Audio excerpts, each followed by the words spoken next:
دوستان عزیز، چون همیشه چون طریق انعنه پیش از آغاز سبقت سرود ملی جمهوری تاجیکستان صدا می‌دهد.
براسی خوش است وقتی که در فرجام مخلصان هم زنده باشه. وطن تاجیکستانی آزاد من به طوری با اصطلاح اکاپلا یا زنده این سرود بلند صدا می‌دهد و مایه افتخار هم هست.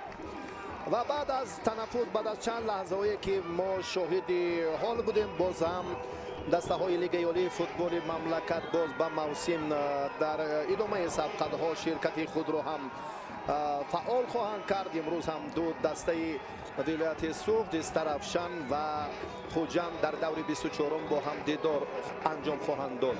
سرمربی دسته خوجند رستم خواجه را یک لحظه منظوری ما کردم و این دو دسته ولایت سوخت در مجموع 21 مرتبه با هم رقابت کردند که اینجا بیاد اکنون توجه میکنیم به هیئت دسته و بعداً آید این موضوع صحبت خواهیم کرد. قربان علی بابایف دروازه‌بان رقم 88، رقم 21 فریدون دهقانوف 62 امروز هم در خط دفاع منوچهر احمدو بازی میکند. رقم 2 اسدبک زیازاده، 19 حسین نورمتوف، رقم 8 سعید مختار عظیموف، 9 جهانگیر سفرف، لگیونر ازبکستانی جعفر اسماعیلوف، رقم 18 17 شهزاد جان معمور جانوف و الهام براتوف کاپیتان دسته رقم 10 و عزیز بویف محمد جان رقم 27. دسته خوجند امروز هیئتش چنین است: دروازه‌بان رقم 1 دلیر جان براتوف، رقم 73 علیشیر براتوف، عالم جان کریموف، رقم 29 رقم 20 سمندر اوچیلوف، ابراهیم زاده نعیم جان رقم 66، رقم 77 کرامت الله سیدوف، احسان بابایف رقم 12، 28 کامران ترسونوف، 13 نازیم باباجانوف، ارتیوم سیدیوک رقم 7 حمله‌ور لیگیونر و دلیر یادگوروف رقم 18. سرمربی دسته خوجند شهر خوجند رستم خواجه و سرمربی دسته استرافشان شهر استرافشان که بسیار هم با سرعت تیز هیئت را معرفی کردیم و محمد جان حبیب‌الله فلکه کارشناس فوتبال تاجیک را بسیاری ها میشناسند. اولین جسارت و اولین کوششی که اینجا میبینیم بیشتر البته فوتبال بازان میزبان سفید پوشوایی که میخواهند در خط حمله امروز هم برتری و افضلی را هم الهام براتوف و هم محمد جان عزیزبویف خوبتر نشان دهند. و آهسته آهسته اکنون دسته ها با این سم در دقیقه اولی که چون گفتیم هر دو هم چون یک توجه مخلصان به نتیجه دلخواهی این بازی بیشتر است، چون که رقابت این دو دسته همه ساله در لیگ عالی فوتبال کشور بسیار هم پرشدت و تیز و تند صورت میگیرد و باوری داریم که امروز البته ما شاهد یک رقابت جالب خواهیم شد. داوران بازی امروزه را با استفاده از فرصت معرفی می‌سازیم. داوری اساسی سعید ولی تردیف از ناحیه وخش، حسن کریموف با او از شهر نورد کمک میکند و حمزه شاه مردانوف از ناحیه خراسان. داوری احتیاطی بختیار کاملوف شهر کولوب، دلاورشاه آرزویف ناظر داوران و کمیسر بازی عبدالله ساقیف شهر دوشنبه. رقابت اکنون چون میبینیم که اینجا هم با بسیار هم شدتی تیز از جانب صاحبان میدان زود صورت میگیرد و این از آن گواهی میدهد که امروز هم در دیدار 22 که هر دو دسته ها اینجا هم انجام میدهند، بیشتر صاحبان میدان توجه دارند که باوری مخلصان را همواره پیوسته سزاوار باشند.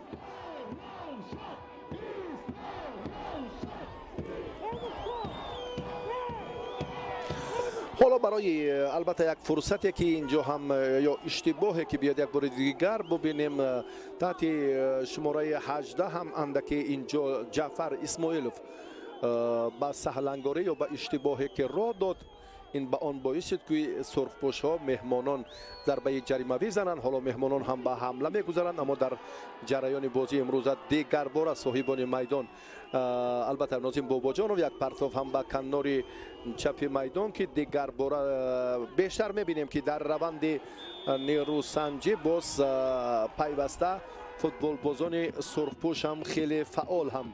نعیم جان ابراهیمو بود و بعدا هم در تلاش بیشتر دلیر یادگار دسته خطلان زود توپ رو به دلیر هوا داد. دلیر امروز هم در یادگار در خط حمله با همراهی ارتیوم سردیوک قرار دارد. در خصوص رقابت دسته ها گفتیم که در مجموع 21 واخوری که هر دو باشگاهی ولایت سوخت انجام دادن. محمد جان حبیب الله سرمربی دسته استرافشان بسیار هم غضب‌آلود هست، طبیعتش چنین است. این بازیگر سابقه روشن و در باشگاه‌های فوتبالی هم رگرتدز و حاصلات و استرافشان فعالیت کاری خود را بیشتر انجام داده است.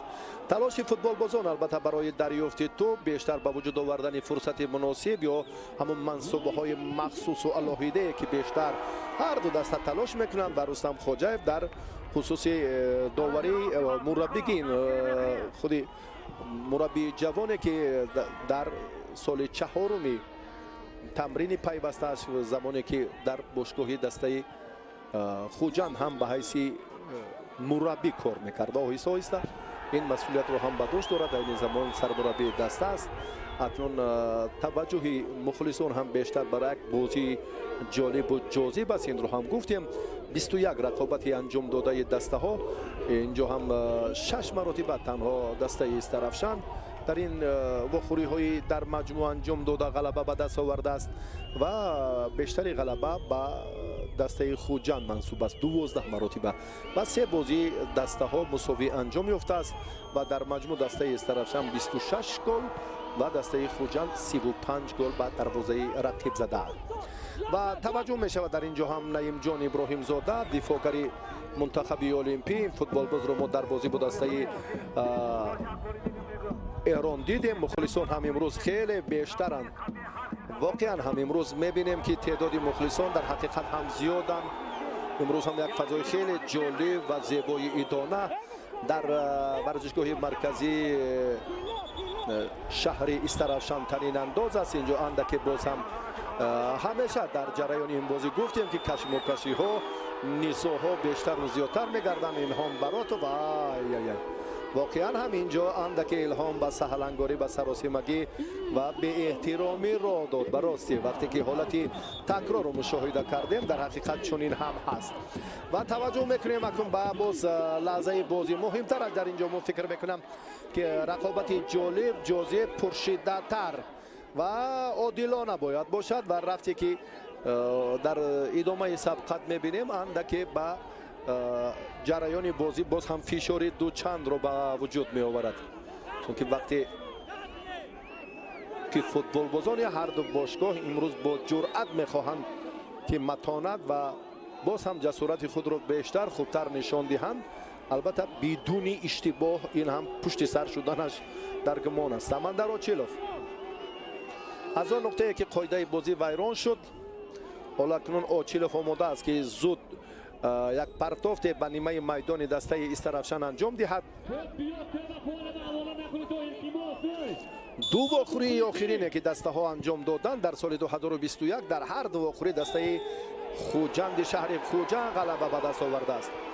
باز حالت دیگر بازنده که باز فرصت نگرانی رو هم به وجود می آورد و بینید که افتیدن ها تلاش هایی که می بینیم و در خصوص گفتیم که روز 6 می در دور اول مسابقات امساله جشنی مملکت میانی دسته های لیگ عالی استرافشان در همین ورزشگاه با حساب 2-3 از خوجند شکست خورد و بعدا در مرحله دوم هم استرافشان 10 ایول سال روان در سفر در ورزشگاه 20 سالگی استقلال شهر خوجند رقم غلبه به دست آورد. یعنی در دو بازی موسم امساله دسته استرافشان ناکام شده است و اکنون امسال اکنون بار سوم است که دسته ها در دایره سبقت های لیگ عالی فوتبال مملکت با هم دیدار انجام میدهند. البته رستم خوجایف این رو خوبتر و بهتر هم میداند که روند نیروسنجی امروز بسیار هم پرشدت‌تر و بدون اشتباه البته پس سر شدنش هم در گمان است. حالا اولین ضربه جریمه‌ای که بسیار هم وضعیت خوفناک را شاید به میان آورد. سمندر آچیلوف محافظتگر ضربه میزند.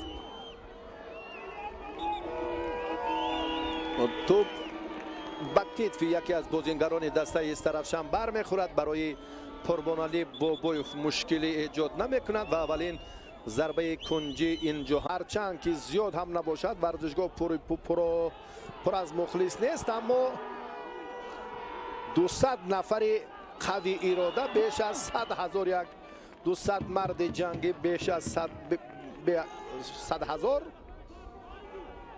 و امروز هم علاقمندان این باشگاه واقعا همین را ثابت میکنند که همین تعدادی 4 یا 5,000 نفر مخلص الکی میتواند که برابر 15,000 نفر جایی که در ورزشگاه مقرر شده است البته دسته استرافشان را مخلصی کنند.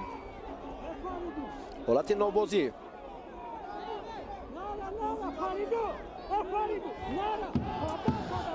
اگر باز به یک نقطه دیگر هم توجه کنیم، بیشتری موفقیت هایی که ما میبینیم از جانب دسته استرافشان مخصوصا در میدان خودش به دست آورده است. استرافشان اکثریت پیروزی رو از 11 بازی 6 غلبه شد در میدان خود، 2 بازی هم مساوی در میدان خود و 3 ناکامی رو هم در همین میدان پشت سر کرده است و 20 خالی به دست آوردهش مخصوصا از نتیجه های بیشتر و زیادتری بازی های در میدان خودش انجام داده شده اینجا هم مکمل شده است و در این جدول سبقت های خانگی خود در مقام 3 قرار دارد و خوجند هم در همین زینه است. از 11 بازی که در سفر انجام میدهد 4 غلبه در سفر به دست آورده است، 2 مساوی و 5 باخت، 15-17 تناسب توپ‌های است و 14 امتیاز خوجند هم خاص است به سبقت‌های در سفر انجام داده شده. مبارزه از هر دو جانب اکنون پرشدت‌تر می‌گردد. استرافشان این زمان در مجموع 32 خال دارد، در مقام چهارم است. خوجند در زینه دوم با به دست آوردن 42 امتیاز. 4 دوره دیگر تا خاتمه موسم امساله فوتبال کشور البته باقی مانده است. باز هم وضعیت رو باز کامران تورسنوف اندک مرکب تر میکند. نه اکنون فوتبال بازان دسته استرافشان باید یک بار دیگر توجه میکنیم در جریان مبارزه که مخصوصا جعفر اسماعیلوف اکنون به قاعده ستیزی دست میدهد.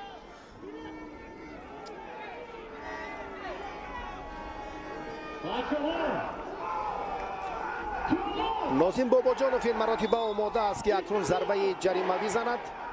این دومین ضربه جریمه‌ای فوتبال بازان سرخپوش است.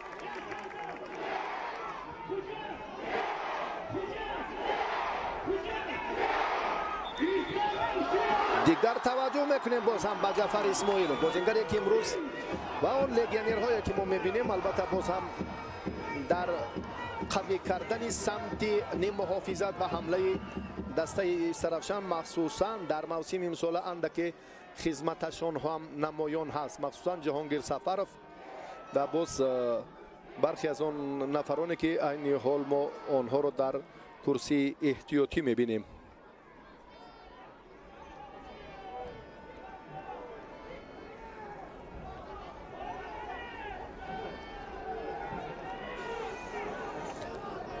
دقیقه 13 هم پشت سر می شود، فشارها بیشتر می گردند از هر دو جانب، هم قاعده‌ای تیزی و باز هم جریان مسابقات واقعا دیگر چی را تقاضا می کند. بازی خوب، جالب، عبرت بخش و باز هم منصوبه های زیبا را که مخلصان البته از سبقت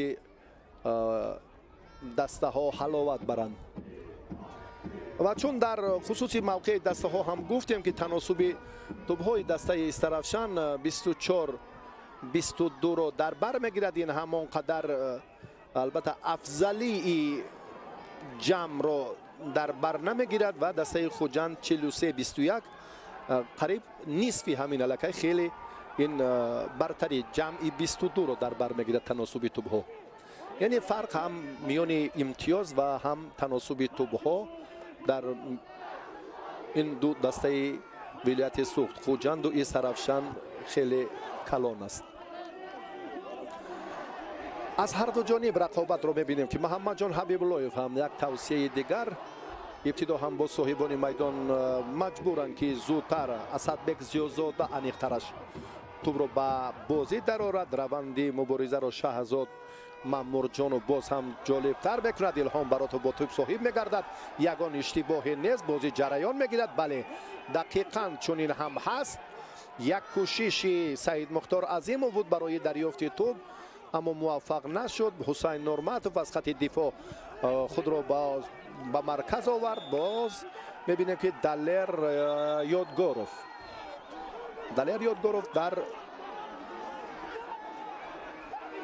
خط نیم محافظت سمت حمله نیمه چپی دسته خوجند خیلی فعال هست و امروز از این هیئت ما میبینیم که دلر یادگاروف در هیئت منتخب المپی کشور یک بازی جالب رو هم نشان داد و باز از دسته استرافشان شهر استرافشان حسین نورمتوف و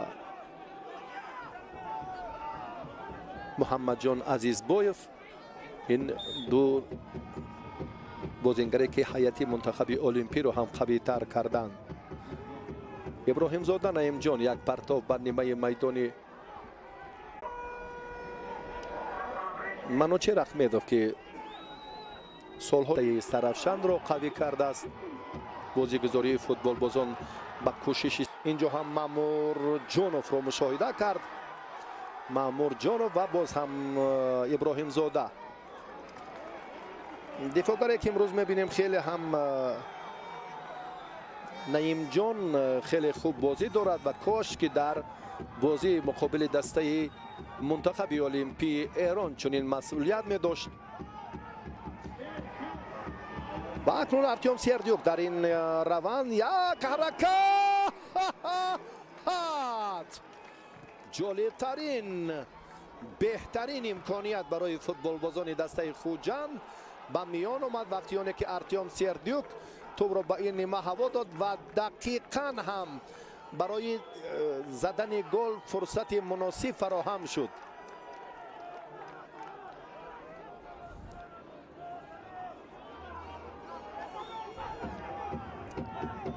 قربان علی بابایوف بعد این اندک آسیب هم دیده است، به یاری تعجیل طبی نیاز دارد. و عالم جان کریموف شماره 29 در خط دفاعی مرکز بازی میکند و استقلال یادآور میشویم که با 52 امتیاز این زمان صدرنشین جدول چمپیونات جشنی محسوب می‌یابد. خوجند در زینه دوم است. کلوب مرکزی ورزشی ارتش جایش در مقام سوم، استرافشان در زینه چهارم، خطلان با 29 خال در زینه پنجم. ببینیم یک بار دیگر که چگونه از این فرصتی 100% دلیر یادگوروف استفاده کردن نتوانست. بسیار تأسف میخورد توپ به ستون راستی در با پالچوب راستی دروازه بله برخورد و این فرصت و جالبترین امکانیت از دست رفت.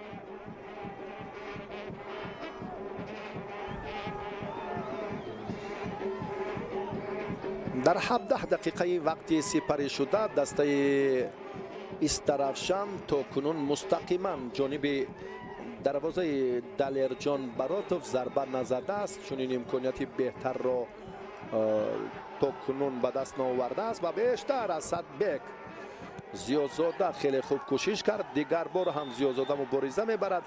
دلیر یادگوروف کاری را میگوید که انجام ندادم در مقابل صدبک زیادزاده و بسیار برخورد فوتبال بازان بسیار لحظه های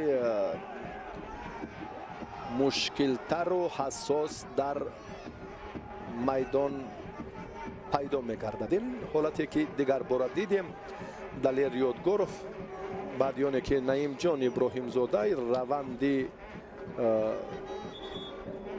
حمله را تیزانید و دلیر یادگوروف برگشت به جای اوله خود و اکنون رقابت را باز هم اینجا فوتبال بازان دسته استرافشان نیخترش فریدون دیقانوف که توپ را به نیمه میدان در آن نقطه که کاپیتان دسته قرار دارد بیشتر مشاهده میکنند. همه این فوتبال بازان باشگاه استرافشان که الهام براتوف در کدام موقع قرار دارد و بیشتری همان منصوبه ها توسط مهارت خود را باز هم بهتر نشان دهد چون که در جند شهر خوجند در جای اول 11 گل زده است. منوچهر احمدوف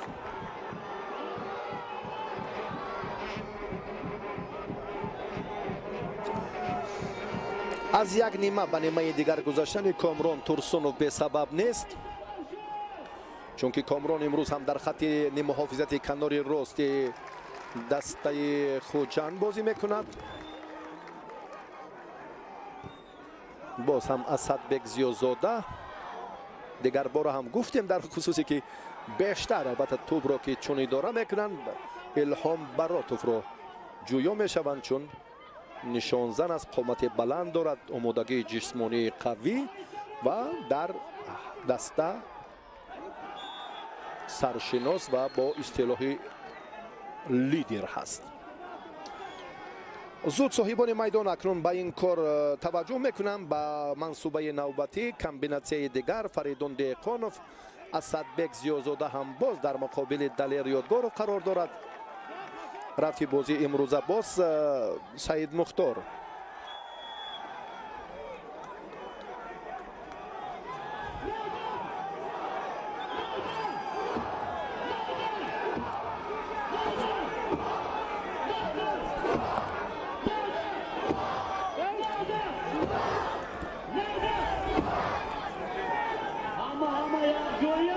یک بار بر رفتی بازی که میبینیم البته باز هم پای در پر فشارهای زیاد هیجانهای بیشتر فراگیری فوتبال بازان هر دو دسته است. اکنون برای فوتبال بازان دسته میزبان امکانیت خوب بعد این حالت که ضربه جریموی از جانبی باز هم فوتبال باز خط محافظت جعفر اسماعیلوف زده شد. حمله دسته باز هم ادامه می‌یابد.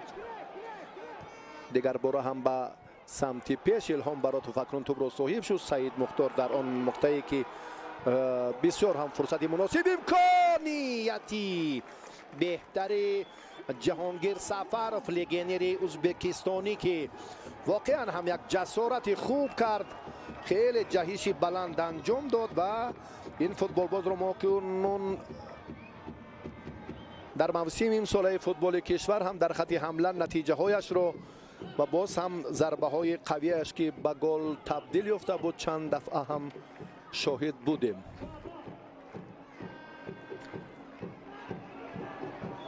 بهترین امکانیت هم برای این لگیونر جهانگیر سفروف به میان آمد. باز هم برابری رو مشاهده کردن آسان است براستی چون که دسته هایی که امروز بیشتر و زیادتر آن قوه و نیروی خود را صرف میکنند، بسیار هم در اوج کمالات بودن خود را نشان میدهند، چون که بسیار این واخوری بحث برانگیز است و مخصوصا در میدان دسته سرافشان که علاقمندان سرشماری خود را دارد. اکنون باز هم کرامت الله سعیدов اینجا آماده است که زود توپ را به بازی درآورد.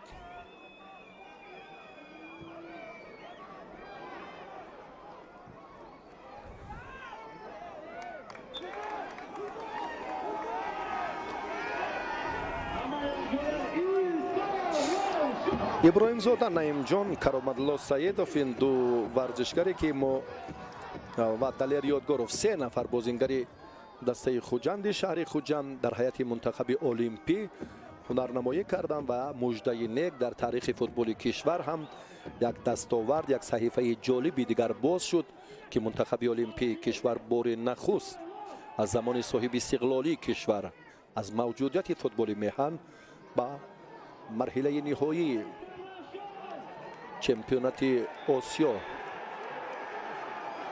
راه خط گرفت که این مسابقات سال 2022 در جمهوری همجوار ما ازبکستان برگزار می شود و بر راستی اینجا هم پای در هم فشارها، باز هم آسیب بینی احسان بابایف هم اندک اینجا بیاری تعجیلی تیبی نیاز دارد. رقابت دسته ها را که در قسم اول میبینیم بسیار با هیجان و زیشتر هر دو دسته هنرنمایی دارند. براستی مخلصان هم چون گفتیم در خصوصی که بیش از 5 یا تقریبا 6000 نفر رو در دو قسمت میدان، من قسمت شمالی و غربی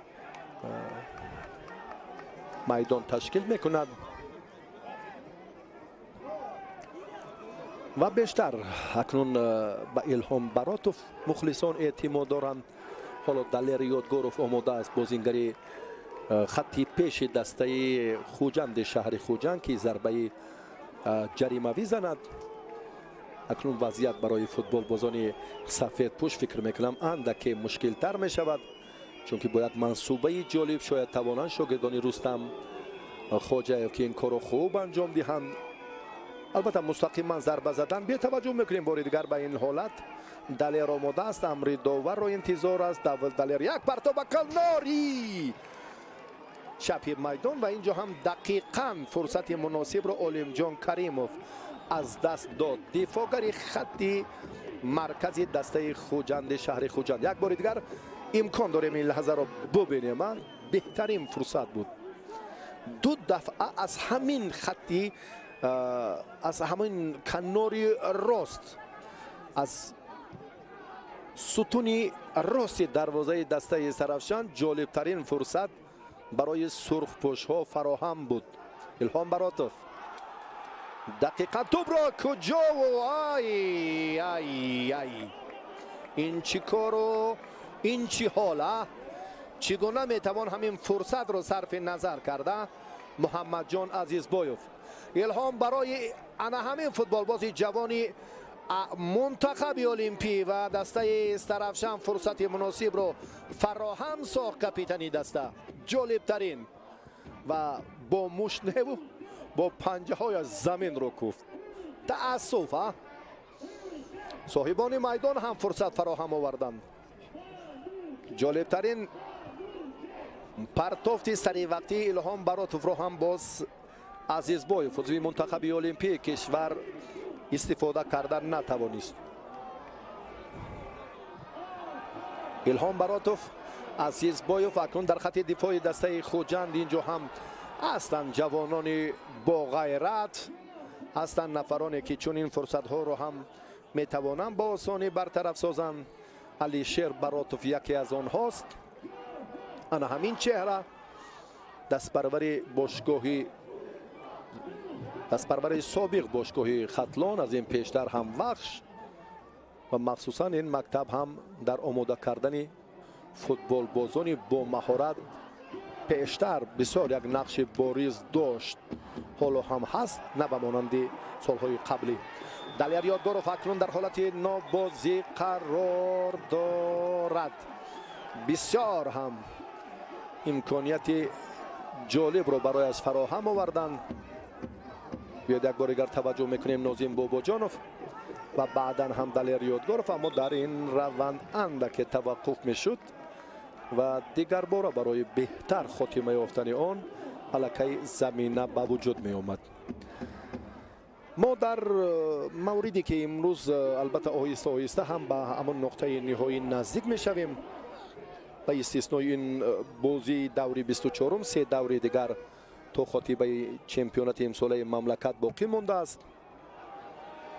رقابت ها امروز در دوری 24م باز هم میان دسته های کوکتاش و دوشنبه، روشن و فیضکند البته پگاه برگزار میگردد. نیروسنجی این دسته ها امروز استرافشان خوجان، خطلان اسخ و کک دقیقه دویومی رقابت دسته های استرافشان استقلال و کلوب مرکزی. سعید مختار دقیقاً پرتافتش اشتباه بود، بسیار خواست که روند باز همین سبقت را تیزاند، جالبتر کند، اما موفق نگردید. ببینید که زود فوتبال بازان دسته خوجند توپ را اداره میکنند، در اختیار خود میگیرند و از مرکزی میدان کرامت الله سیدوف باز هم دیگر باره احسان بابایف در حالت درست بود، یعنی یگان اشتباه از جانب فوتبال بازان سفید پوش نبود. رقابت چون جریان میگیرد و میبینیم که باز هم مامور جان و شهزاد جان و اکنون زود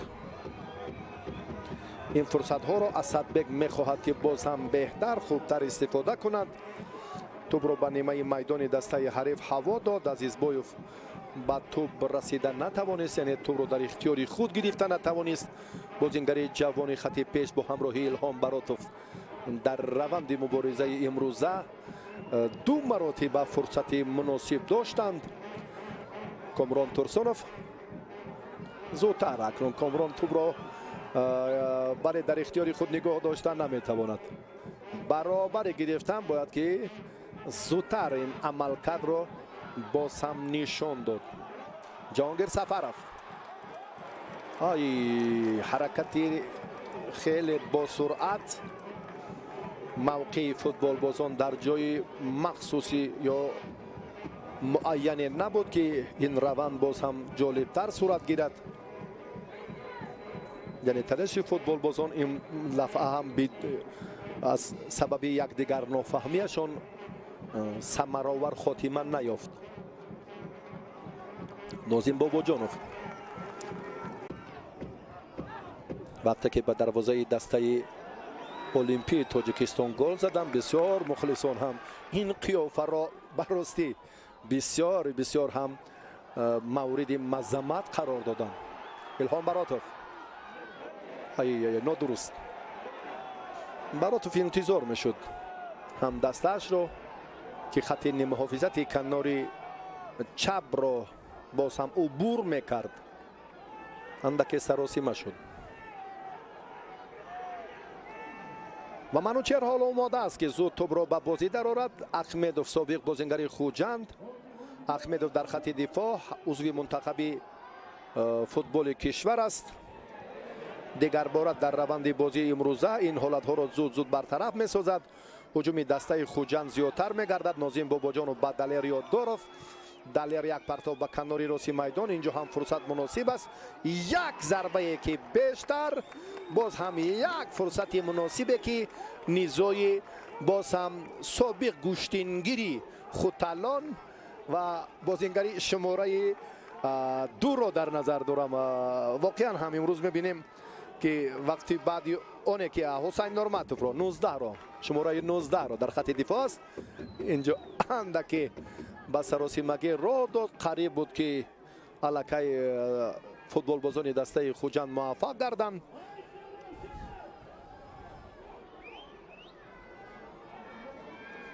و تا جای ما میدانیم حسین نورماتوف هم البته مکتب ورزش گوشتینگیری رو هم در شهر باختر خاتمه داد و بعدا محبتش به فوتبال بیشتر شد و با هیئت دوم سابق وخش پیوست. در خصوص قاعده ستیزی چون گفتیم که زود زود به وقوع میپیوندد، دقیقه 33 رقابت دسته ها تا کنون هم ثمرآور نیست.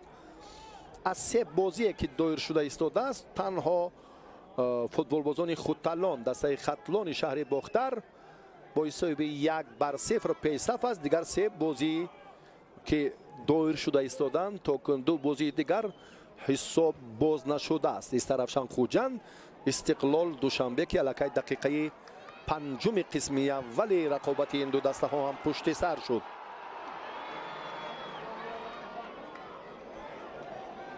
عزیزبایف هرچند خواست که توپ را اداره کند کامیاب نشد. دلیر یادگاروف از آسیب دیدنش اینجا هم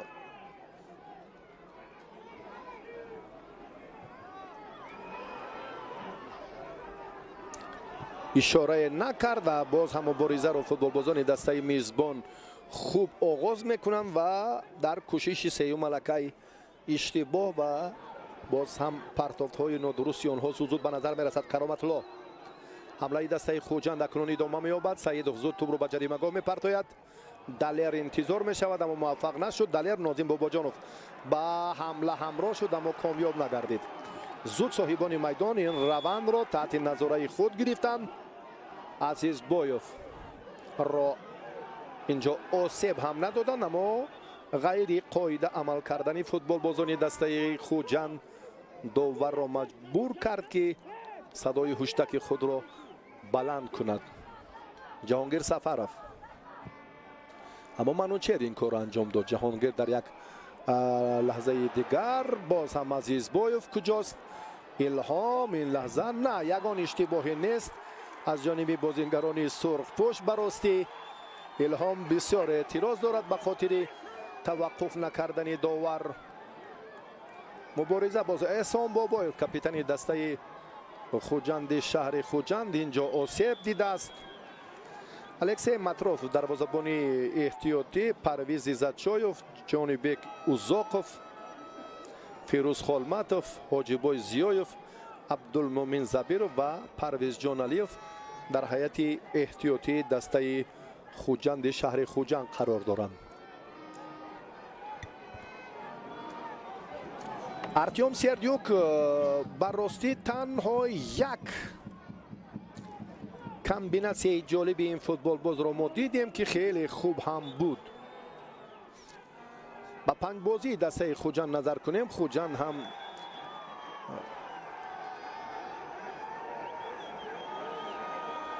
از دسته دوشنبه روز 28 اوگوست با حساب 2-1 شکست خورده بود.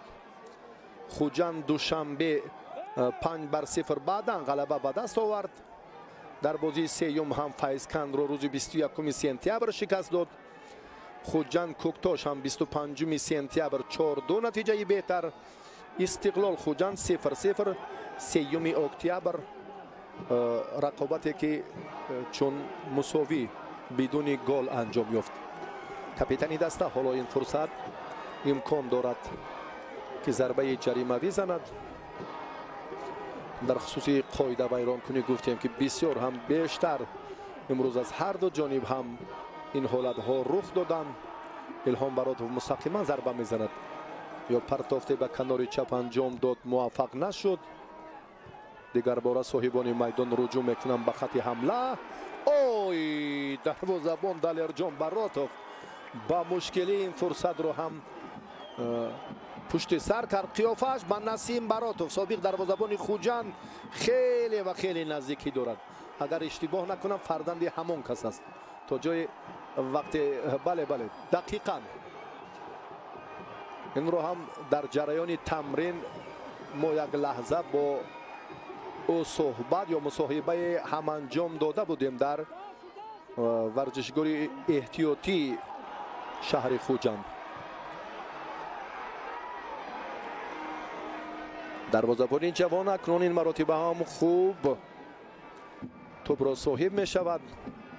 وضعیت را نمی گذارد که باز مرکب تر گردد. با 5 بازی آخرین استرافشان اگر توجه کنیم آنها هم از باشگاه روشن روز 29 سپتامبر شکست خورده بودند با حساب 2-1. بازی دومشان 17 سپتامبر در همین میدان با فیسکن بود که با حساب 1-0 غلبه کردند. بازی سیومشان در ناحیه رودکی 2-1 به نفع کوکتاش انجام یافته بود. استرافشان استقلال در همین ورزشگاه 26 سپتامبر 0-1 و آخرین دیدار دسته استرافشان در سفر روز 2 اکتبر با ختلان بود که با حساب 0-1 شاگردان محمد جان حبیب اللهیف ناکام شده بودند. همین است ترتیب سبقت 5 رقابت آخرین دسته های ولایت سوخت که ما آنها را نتیجهش رو به شما منظور کردیم. برای برطرف کردن مشکلات البته باز هم رستم خواجه‌اف تنقیسی میکشد، چون که در ورزشگاه استرافشان غلبه به دست آوردن کاری سهل و دیر نیست در حضور مخلصان و اکنون سعید مختار عظیموف از میدان بیرون می شود و منوچهر به خط دفاع و ضربه را زود چون یک پرتافت به نیمه میدان خوجند انجام داد آنقدر بهتر نبود. منوچهر توپ را به قربان علی بابایف هوا داد. دروازه‌بان سابق استقلال که در هیئت جوانان استقلال چند سال به حیث دروازه‌بان بود، در هیئت اساسی هم چند بازی انجام داد است این دروازه‌بان و پیوسته تلاش‌های فوتبالبازان دسته استرافشان امکان پذیر می‌گردد. ابراهیم زاده این وضعیت رو برطرف می‌کند و دقیقاً هم امکان خوب فرصت مناسب فراهم بود برای سفید پوش‌ها. اندک جرأت کردند براستی. احسان بابایوف دیگر بار آسیب می‌بیند و آن جراحت قبلی که داشت اینجا هم باز پای در پای برابر آزادانه هم برخورد الکی آسیب می‌بیند. زود این رو هم تماشابینان مشاهده کرده میتوانند. الهام براتوف از فاصله دور حالا ضربه جریمه‌ای میزند. 5 دقیقه دیگر تا به خاتمه رقابت دسته ها باقی مانده است. نیروسنجی فوتبالبازان هر دو دسته چون گفتیم که پرشدت صورت میگیرد و از روی نتایج به دست آورده از 21 واخوری البته موفقیت بیشتر را فوتبالبازان سرخپوش دسته خوجند شهر خوجند به دست آوردند. 12 غلبه 6 پیروزی خاص و منسوب به فوتبالبازان سفیدپوش است و 3 بازی دیگری آنها مساوی انجام یافته است. نه چندان فرصت مناسب بود. الهام براتوف قبلا چون ضربه زد و بعدا هم از یک فاصله که دیدیم از مسافه خیلی دورتر هم برق آسا ضربه جانب دروازه براتوف زده شد. دلیر جان از این نیمه میدان هم دیگر باره فوتبالبازان استرافشان خواستند که باز نقص و مشکلی دروازه‌بان رو اینجا هم شاید پیدا کنند و موفق شوند، اما چنین نشد. دلیر یادگاروف بسیارتر هم یک دورگردی کامران تورسون به سبب نبود اما امکانیت برایش فراهم نگشت.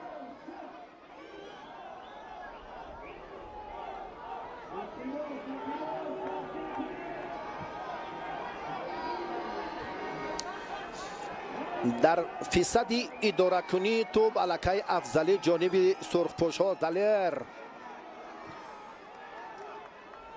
بعد این صدبک زیازاده اکنون دلیر را نگذاشت که به نیمه میدانی آنها گذرد. توپ را از این نقطه بیرون کرد. فشار که بیشتر است رستم خواجه‌اف محمد جان حبیب اللهیف در منطقه تکنیکی آرام ایستادن نمیتوانند. نعیم جان ابراهیم زاده سابق بازیگر ختلان باختر توپ را از اوت به بازی در آورد. این کار را اکنون باز فوتبالبازان نه دسته استرافشان هم توپ از میدان بیرون نبرآمده بود. ارتیوم سردیوک حالا هم یگان ضربه نزد است چون گفتیم که فردا یک پرتافت بهتر رو هم همین فوتبالبازی فدراسیون روسیه قامت بلند لگیونر انجام داد و خلاص مبارزه اینجا هم ادامه می‌یابد. الهام алишер баротов, камрон турсунов. камрон акнун эҳсон дар фосилаи наздик бо ӯ қарор дошт, аммо инҷо ҳам фишор боз ҳам пай дар пай бештару зиёдтар мегардад. сафедпӯшҳо имрӯз мехоҳанд ки қасди ду нокомии мавсими имсоларо чӣ дар майдони худ ва чӣ дар майдони хуҷанд ситонанд. ва дигар бора ҳам азизбоев интизор буд ва акнун қоидасӣ тезӣ фосилаҳои дур аст барои Далер Ёдгоров. инро акнун мустақиман зарба задан дар ин маврид андаке мушкилтар аст ва беҳтараш партофти ана ҳамон тӯлонӣ ба ҷаримагоҳи дастаи Истарафшан шояд як натиҷае, як ҳаракати дигар ё кореро барои беҳбуди футболбозони дастаи Хуҷанд анҷом диҳанд.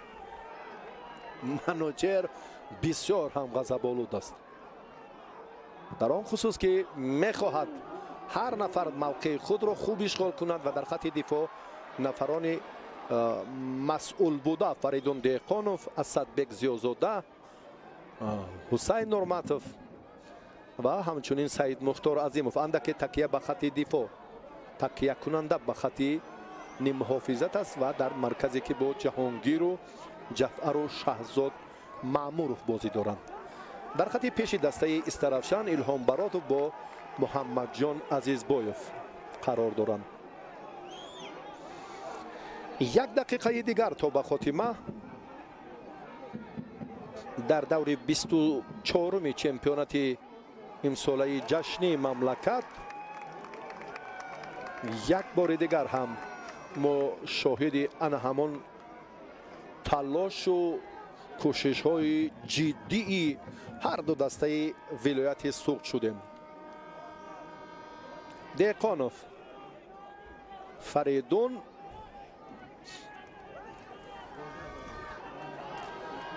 беҳтараш акнун сабр кунед, таҳаммулро пеша кунед. шояд 2 дақиқаи вақти изофа сардовар ба қисми аввали вохӯрӣ диҳад. Илҳом Баротов, имконият барои футболбозон, агар ҳамин гол нашавад, гол! агар ин гол нашавад, ҳатман Шаҳзод Маъмурҷонов ба кори дигар шуғл варзад, аммо тавонист ба ростӣ. воқеан ҳам дар як фурсати муносиб дар ин дақиқаи охирини вақти асосӣ ва Илҳом Баротов акнун заминаи муваффақиятро ҳам Илҳом ба вуҷуд овард. чун гуфтем ки 2 дақиқа сардовар ба нимаи аввали бозӣ вақти изофа таъин кард. бародариву баробарӣ ҳам лозим аст. 2 дафъа дастаи Хуҷанд дар мавсими имсола. биёд як бори дигар мебинем ки аз хатти марказ ҳам як партофти дақиқи Илҳом Баротов ва воқеан ҳам дар ин раванд хеле Маъмурҷонов Шаҳзодҷон хуб тӯбро назорат кард ва зарбаи начандон қавӣ буд, аммо фурсат чун муносиб буд ба матлаб расид, ба мухлисон нишоту шодӣ овард, ба ҷараёни бозӣ ҷолибу тамошобиҳо ҳам як зинати дигар бахшид. акнун бо таби болида мухлисон инҷо ҳам пазмони оғози қисми дуюм мешаванд. тамошобинони телевизиони варзиш ҳам дар ҳақиқат ки имрӯз бештар теъдоди ҳаводорони ин ду бошгоҳ хеле ва хеле зиёд аст. махсусан дастаи Истарафшан ки футбол дар ин минтақа ба ростӣ хеле рушд кардааст. ҳам наврасон ва ҳам як самимияти футбол, фарҳанги мухлисӣ ва дақиқ барои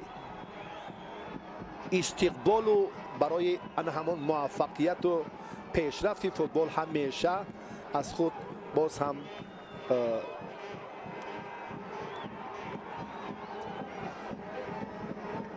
ҷолибияти мухлисии худро ҳам ҳамеша нишон медиҳанд. дақиқаи аввали вақти изофа ҳам пушти сар шуд. Далер Ёдгоров ҷояшро иваз кардааст. дар хатти ҳамлаи самти чап буд, ба нимаи рост гузашт. Артём Сердюк аллакай дар ҷои ин футболбоз қарор дорад. Комрон Турсуновро акнун иҳота карданд, ӯро меафтонанд. نشاط و خرسندی دیر دوام نکرد. داور به جریمه 11 متره اشاره میکند که کامرون تورسونوف را افتانیدند.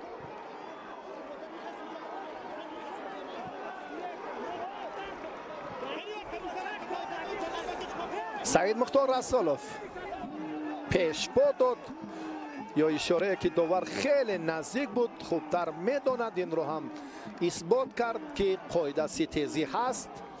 با جریمه 11 متره اشاره کرد و سعید مختار اینجا هم بسیار در حالت ناگوار هم قرار دارد.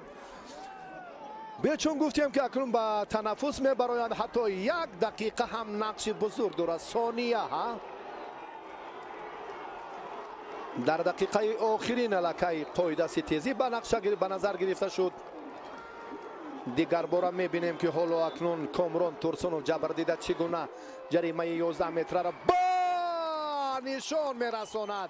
نتیجه را کامرون تورسونوف برابر کرد پیش از آنه که با تنفس برایم. اکنون حسابی بازی دسته 1 شد.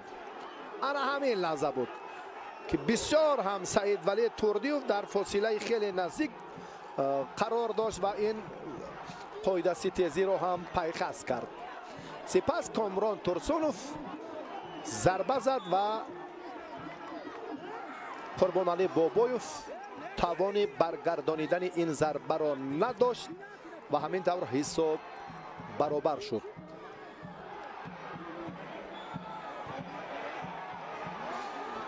وقت اضافه هم پشت سر شده است. الکی دقیقه 5 است و داور صدای هشدک خود رو هم بلند میکنند. دسته ها به تنفس میبرایند. ما هم فرصت داریم که یک لحظه فارغ از مصاحبه، فارغ از گزارش باشیم و بعد از تنفس برمیگردیم به شرح رقابت دسته های ولایت صبح در دور 24 مسابقات جشنی امسال. تشکر برای توجهتان.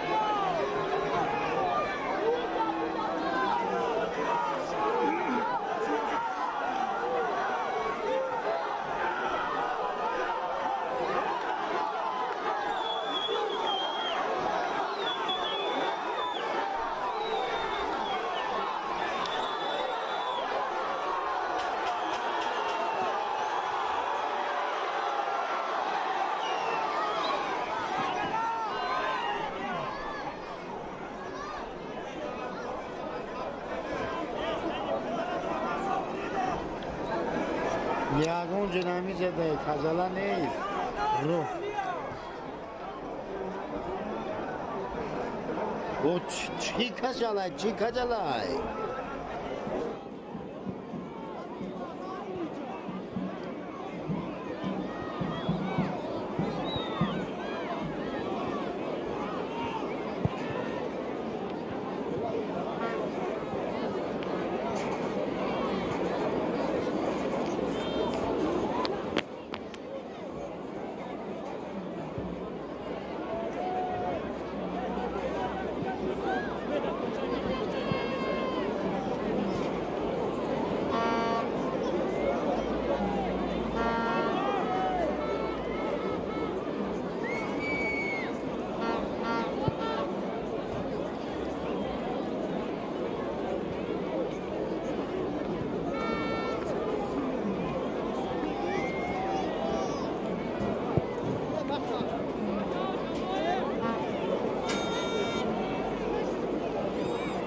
شما.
دوستان عزیز، مخلصان فوتبال، اینک ما توجه میکنیم به قسم دوم بازی دسته های استرافشان شهر استرافشان و خوجند شهر خوجند.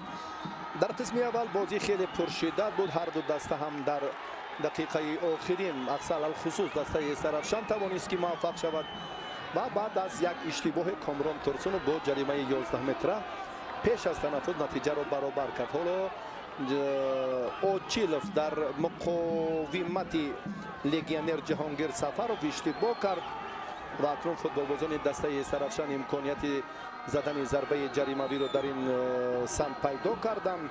جعفر اسماعیلوف حالا آماده است که ضربه جریمه‌ای زند. فاصله نچندان دور است. امکانیت خیلی خوب در دقیقه اولی وقت اضافه و جعفر اسماعیلوف خود آماده است که ضربه جریمه‌ای زند.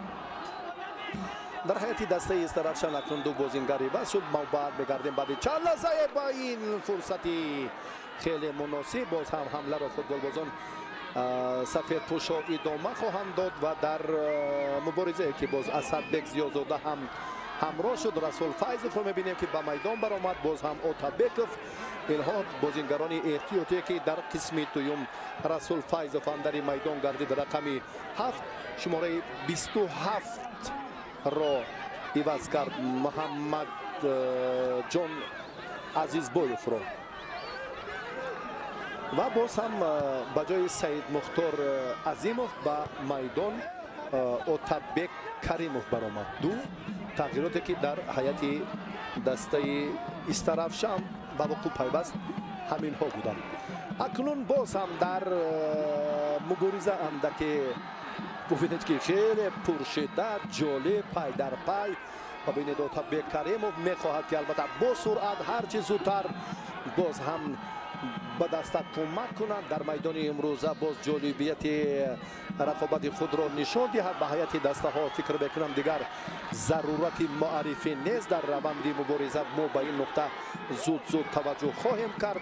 دور 24 چمپیونات مملکت میان دسته های لیگ عالی صورت گرفته ایستاده است. یک ضربه با سرزده شهزاد مامورجانوف مؤلف گل یگانه همین چهره خیلی بهتر بود، اما باز هم مقاومت اولیم جان کریموف سریع وقتی بود که این وضعیت رو در دقیقه اول برطرف کرد. صاحبان میدان بیشتر کوشش میکنند. محمد جان حبیباللهف اکنون مجبور شد که در این سمت هم خطین محافظت را پرقوتر کنند و دو بازیگری با تجربه اوتابک کریموف و رسول فایزوف را به میدان برآورد. اکنون این چه نتیجه میدهد ما در رفع سبقت خواهیم دید. اکنون در قسم اول مهارتشان هم برابر بود، هرچند امکانیت های بیشتر داشتند. کامران ترسونوف بازگذاری خوب رو هم نشان داد. دلیر پیوسته در این روند تلاش میکند. مقابل دلیر اکنون باز هم اینجا اوتابک کریموف با کمک هم دسته اش اسدبک زیازاده شد رو برطرف کردن و بعدا رسول فایزوف دیگر بار هم اسماعیل زاده رجوع میکند. اسماعیلوف جعفر حمله را باز هم جهانگیر ادامه میدهد. امکانیت برای فوتبال بازانی دسته استرافشان باز هم بهتر بود.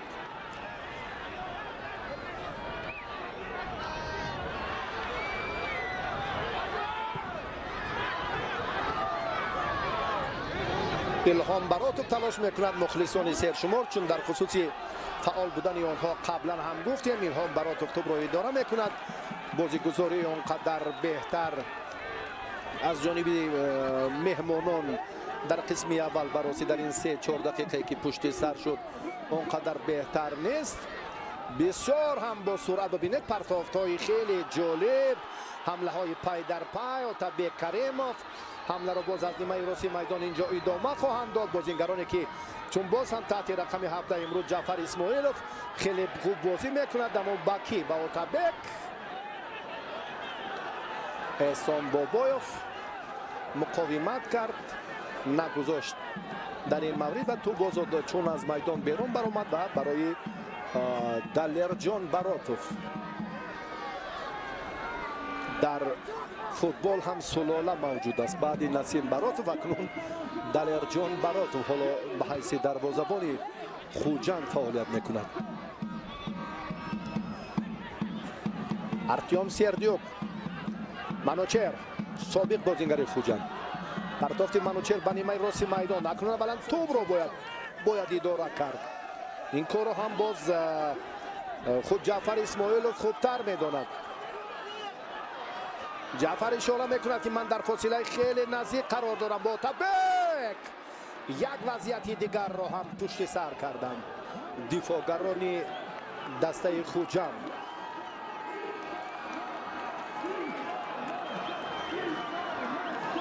илҳом баротов ҳам дар муқобили Очилов. Самандар чун қомати баланд дошт, аммо бозигузори як фосила ё чӣ гӯем мавқеи илҳом баротов он қадар хуб набуд, чунки партов дақиқ ба ин самт барои муваффақ шуданаш нобоб, яъне ногувортар менамуд. ҷаҳонгир Сафаров, баргарди дигар дифоъгароне ки мебинем дар раванди мубориза боз ҳам пуршиддаттар, боз ҳам пай дар ҳам рақобати дастаҳо сурат мегирад ки ба ростӣ бисёр ҳам ҷолиб ва диданист.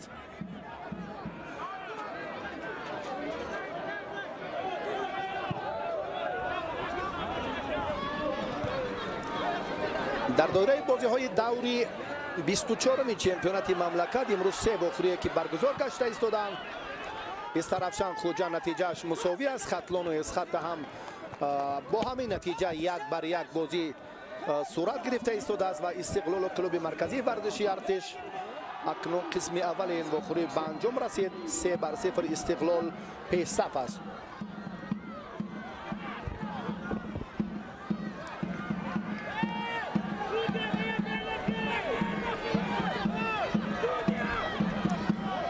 бозии дигар сурат мегирад. Фаридун Деҳқонов инҷо сев дидааст. биёед як бори дигар бибинем ки Артём Сердюк дар муқобили футболбоз чӣ корро анҷом дод. талош барои идора кардани ту буд, аммо Фаридун Деҳқонов чун носеб дид, довар ҳам иҷозаи идома додани рақобатро дод.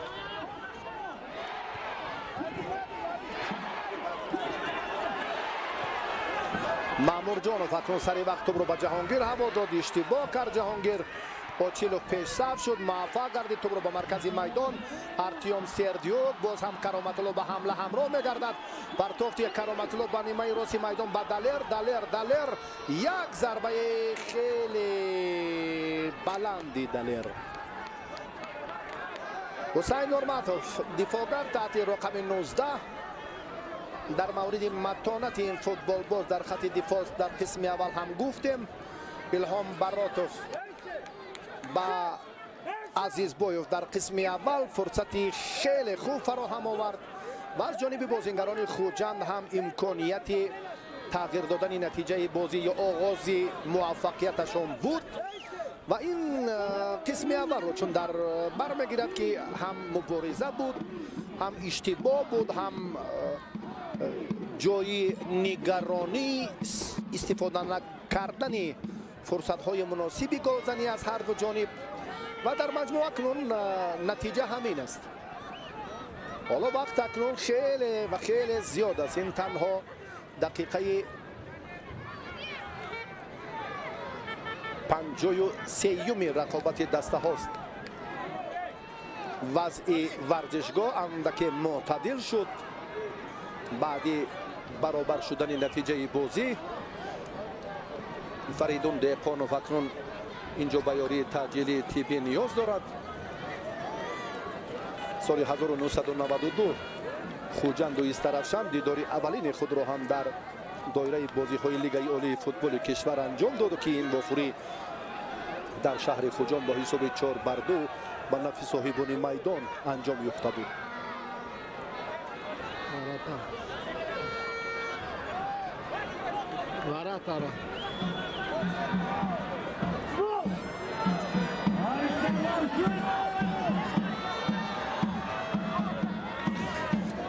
Фаридун Деҳқонов дар ин раванд чун корти зард ҳам довар ба ӯ нишон дод.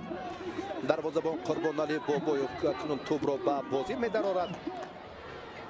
Эҳсон, Артём, Кароматулло, Бобоев دیگر بار هم در این روند باز هم ابراهیم زاده، دلیریادگاروف و اکنون رسول فایزوف توپ رو اداره میکند. زود به سمت چپ جهانگیر سفرов زود تو به سوی پیش.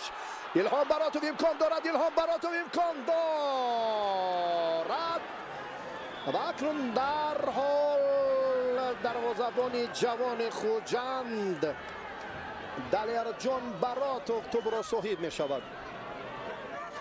یک بار دیگر فرصت داریم که همین لحظه را ببینیم. دلیرجان براتوف سیو دیده است یا چی حالتی که به یاری تجلی تیبی نیاز دارد. دروازه‌بان اساسی الکسی ماتروسوف در کرسی احتیاطی نشسته است. این لگیونر فدراسیون روسیه رستم خوجاєв ضرور دانست که در روند علیشهر با همراهی اولینجان کریموف از دو طرف ایلهام براتوف را احاطه کردند و اکنون دلیرجان براتوف که توپ را صاحب شد. اینجا اندکی آسیبش رسید. میبینیم که در حیات دسته ایسترفشان دفاعگر احراربek اوکتاموف لگیونر ازبکستانی آمادگی میگیرد. اکنون اینجا باز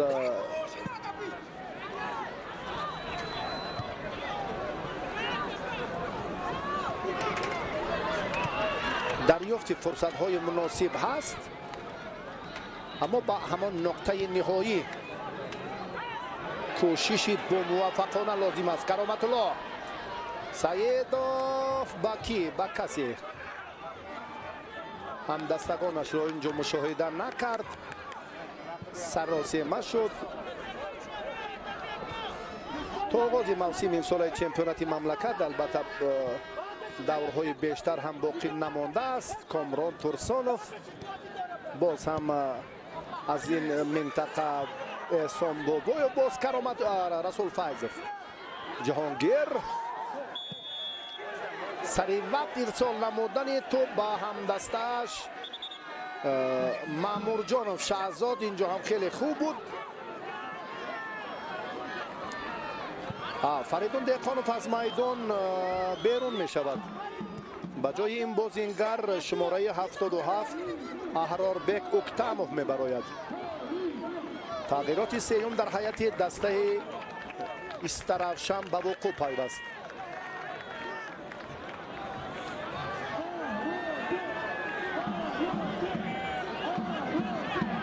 و رستم خوجاєв ضرور نمی شمارد در این جریان که کسی را عوض کند. حالا خیلی وضع در این روند بهتر است برای رستم خوجاєv.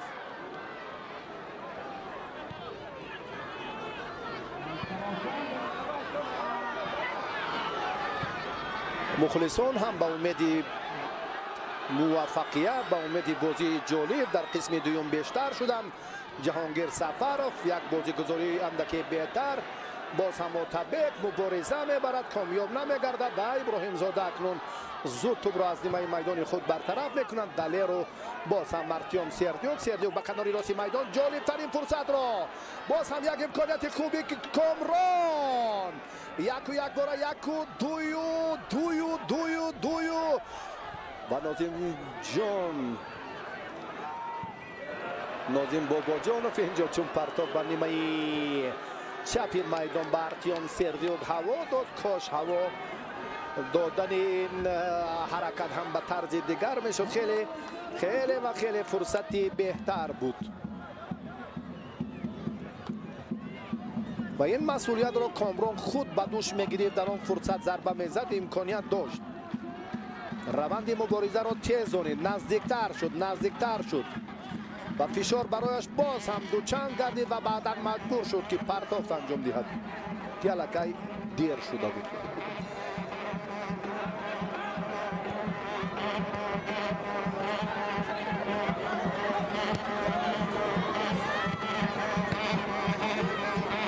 در ورزشگاه یک صدای متنتنی ایدانه پیدا می شود.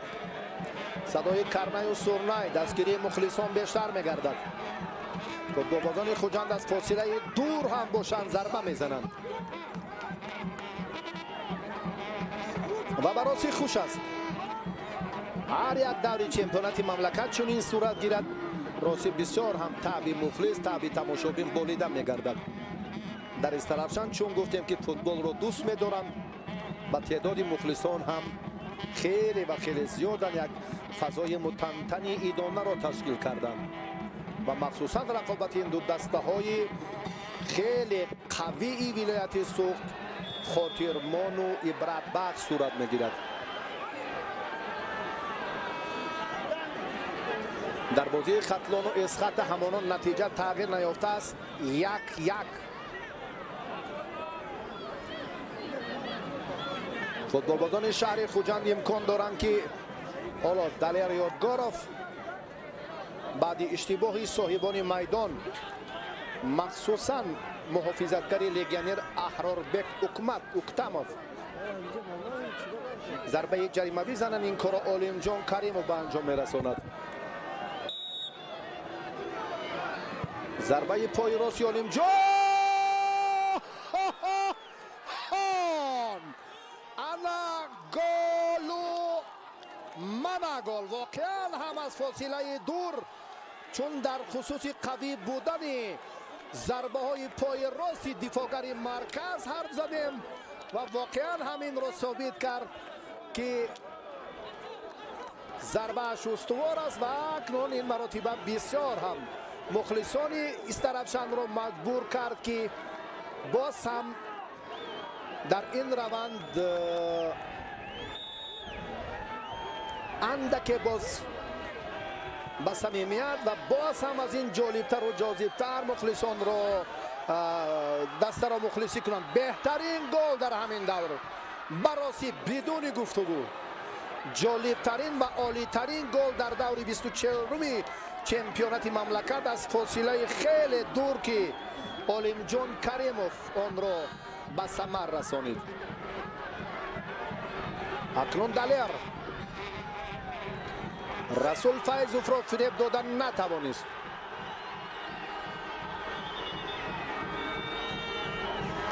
فضای ورزشگاه اندک دیگر تر شد.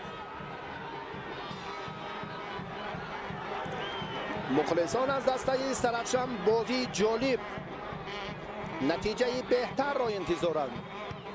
حالا 91 دقیقه 64 آغاز گردید. در دقیقه های اول بسیار هم شاگردان محمد جان حبیب الله با جرأت با سرعت مبارزه بردند. مخصوصا اتابک کریموف چند منصوبه جالب را از کناری راست انجام داد. بازی جریان میگیرد. اکنون صاحبان میدان زود باید توپ را به بازی درآورند. جالبترین انا همین لحظه بود که الهام براتوف در مقابل دو محافظتگر باز یک فرصتی بهتر هم داشت.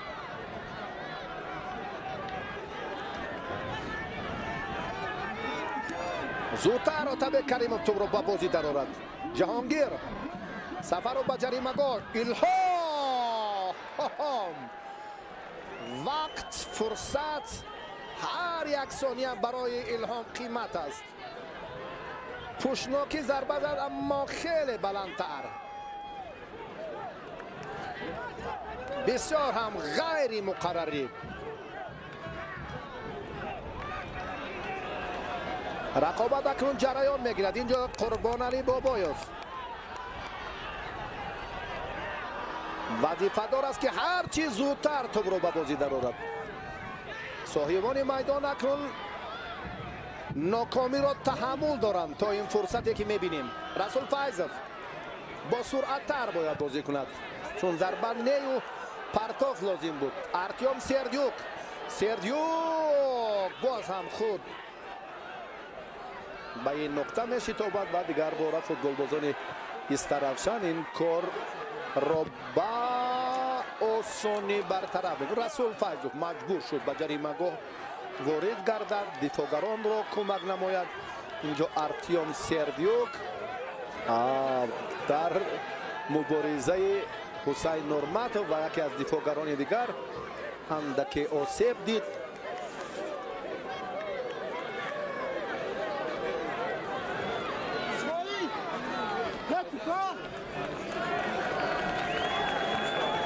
пагоду вохӯрие ки баргузор мегардад. Куктош дар майдони худ бо дастаи душанбе 83, равшан бо файзканд нерӯ месанҷад. вазъияти файзканд ва душанбе 83 ва Куктош барости дар мавсими имсолаи футболи кишвар ки ба истиснои ин давр 3 даври дигар боқӣ мондааст мушкилтар аст, чунки аз ин минтақа яке аз бошгоҳҳое ки чемпионатро тарк мекунад, ин ҷо ҳам натиҷаи 3 даври дигар вобастагии бештар дорад ки душанбе 83 файзканд Куктош ин корро чӣ гуна истифода мекунанд. Куктошу душанбе ки пагоҳ бозӣ мекунанд ва равшан бо файзканд. 3 дастаи зинаи поёни Куктошу душанбе файзканд рақобаташон пагоҳ баргузор мегардад. файзканду равшан, Куктош душанбе. баъди ин албатта даври баъдӣ даври 25 рӯзи 19 ноябр доир мешавад. Истаравшан албатта ба шаҳри Хуҷанд меравад ва дастаи Хуҷанд дар майдони худ бо равшани шаҳри Кӯлоб нерӯ месанҷад. рӯзи 21 ноябр. рӯзи 19 файзканд Куктош клуби марказии варзиши артиш хатлон ва рӯзи 20 Месхата Истаравшан. Артем Сердюк, Ҳусайн Нурматов ин вазъиятро акнун ба осонӣ чун метавонад бартараф созад. дигар бора ҳам Маъмурҷонов инҷо фаъол мешавад. Расул Файзов акнун бо ҳамдастаи собиқи худ Нозим Бобоҷонов мубориза бурд. дигар бора мебинем ки ҳама дар муборизаанд. Баротов, Очилов, дифоъгарони дастаи Хуҷанд, Далер Ёдгоров, Далери бо ирода акнун ин маротиба ҳам дар идора кардани тӯб муваффақ нашуд. аммо аз аут тӯбро инҷо футболбозони Хуҷанд ба бозӣ медароранд.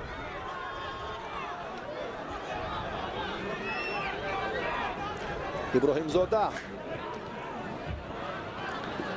Наимҷон, Далеро на касеро инҷо натавонист ки пайдо кунад. атрофашро он қадар эътибор ҳам надод, ҳолон ки аз нимаи росташ 2 нафар бозингари Хуҷанд қарор дошт. Қурбоналӣ Бобоев акнун тӯбро ба бозӣ медарорад. дар маркази майдон Артем Сердюк, боз Расул Файзов, дигар бора ҳам Манучер Ахмедов ва баъдан ҳам Аҳрор Бекуктамов ки дар қисми дуюм ба майдон баромад. талоши футболбозони Истаравшан андаке бояд ба суръаттар бошад, аммо кор баръакс, на ҳолати нобозӣ. Сердюк марҳилаи сеюм ин чеҳраро мо дар хати ҳамла натиҷаҳои беҳтарашро кам дидем.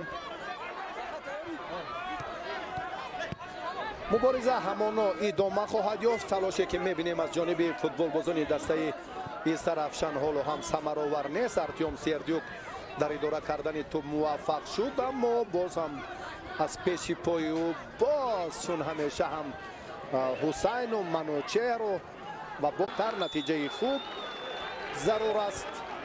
акнун Бахтиёр Чориевро ӯ ба майдон баровард ва шумораи 18 ки дар хати нимуҳофизат Ҷафар Исмоилов ҳунарнамоӣ мекард, аз майдон берун шуд.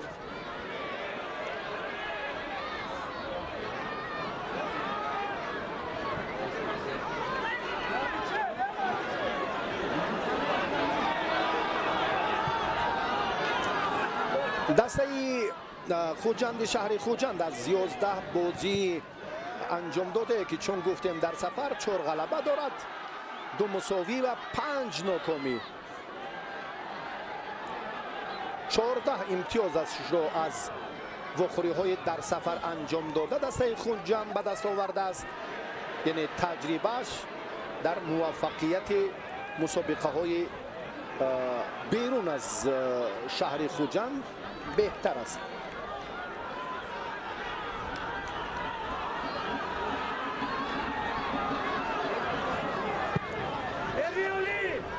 ба Истаравшан аз ҳисоби کامیابی های بیشتری همین میدان علاقه موقع خاصه خود رو هم در این سم در زینه 4-3 معین کرده است. از 11 بازی 6 غلبه و 2 مساوی و 3 باخت که تناسب توپ های 15-10 هم این را ثابت می سازد و 20 امتیازی با دست آوردهش هم خاصتا به نتیجه رقابت های انجام یافته ان همین میدان وابستگی بیشتر دارد. وضعیت رو باز همینجا برای مقابل کرامت الله سعیدوف مشکل تر کردند و این هم اسدبک زیازاده بود یک لحظه که مقاومت کرد. فضا اندک معتدل چون گفتیم که نگرانی مخلصان بیشتر میخواهند که در این جریان البته یک بازی عبرت بخش نتیجه خوب رو هم دسته استرافشان نشان دهد. این بازی است اکنون کسی چیزی پیشگویی کردن نمیتواند. ببینید در 1 دقیقه تقدیری نیروسنجی دسته های ولایت سوخت در قسم اول چگونه تغییر یافت حل شد که نتیجه 1-0 بود. پیش از صدای اشتکی داور کامران تورسونوف هم از جریمه 11 متره باز هم با خورسندی مخلصان دسته استرافشان نقطه گذاشت و نتیجه را برابر کرد. رسول فایزов دیگر بار هم می‌بینیم که در روند مبارزه هم با سرعت مامورجانوف به سوی پیش می‌شود. الهام براتوف یک کوشش دیگر را هم سامان داد. باز هم نازیم باباجانوف در این روند. اکنون بازیگران دسته استرافشان بیشتر. نورماتوف صدای بلند می شود با پیش نه با قفا، یعنی بیشتر اینجا رجوع به سوی پیش کرد. اوتابک نیم محافظتگر مبارزه برد در مقابل کرامت الله موفق نشد. ابراهیم زاده پرمسئول تر بودن خود را نشان دهید و اکنون رفت بازی کلکای باز هم به همان نقطه خاتمه نزدیک می شود. دقیقه 74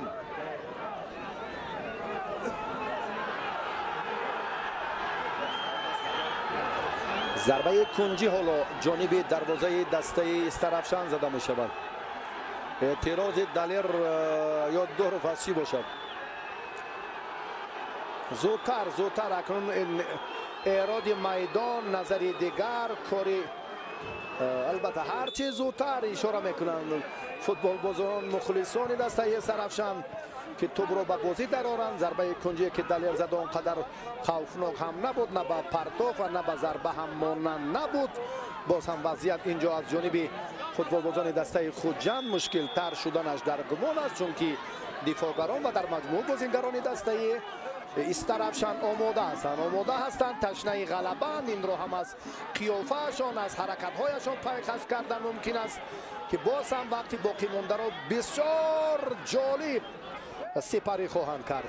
اسدبک زیازاده بعدا هم ابراهیم زاده در اینجا هم باز دیگر بار می‌بینیم که فوتبال بازان لگیونر استرافشان و مخصوصا جهانگیر سفرov اکنون امکانیت برای بازیگر برای اوتابک در مقابل 2 نفر خود به سوی پیش می رود. کسی نیست کمکش کند. اندک باز هم اعتراض دارد.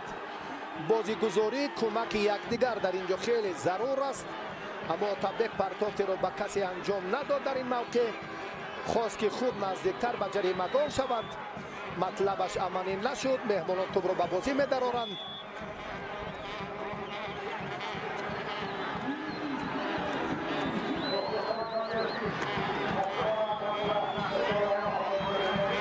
قاعده تیزی اکنون اینجا هم بختیار چاریف آماده است در زدن ضربه های استانداردی. برای چاریف خیلی یک تجربه بهتر هم دارد، هرچند فاصله دور است. شاید یک پرتافت طولانی به سمت چپ هوا دهد و کاری بهتر را برای دیگر هم دستگانش انجام داده تواند.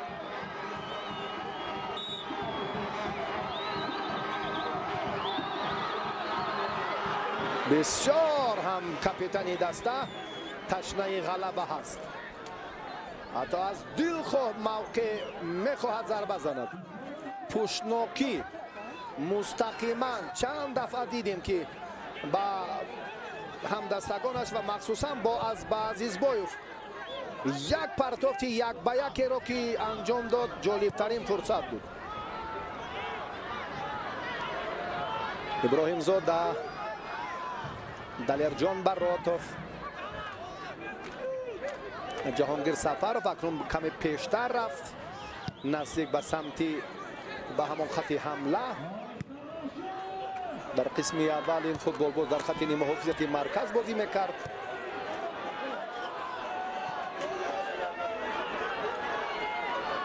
احراربek اوکتاموف، رسول فایزوف، اسدبek،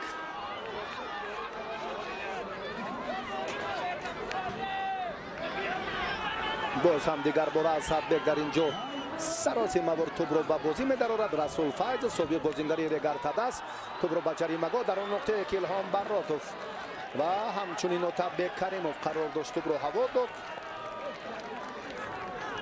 با خط حمله فوتبال بازان سفید پوش بیشتر اعتبار می‌دهند. حتی اتابک کریموف رو که ببینیم خیلی کیف با کیف نزدیک با الهام براتوف قرار دارد. این از آن گواهی می‌دهد که اتابک در هر مورد میخواهد که بیشتر در خط حمله دست و بازی بهتر، باز هم مبارزه خوبتر رو هم اینجا انجام دهند. تغییرات در هیئت دسته خوجند شهر خوجند. سعی تحت رقم 70 عبدالمومن زبیروف با جای دلیر یادگاروف به میدان میبراید. اولین تغییرات در هیئت دسته خوجند شهر خوجند.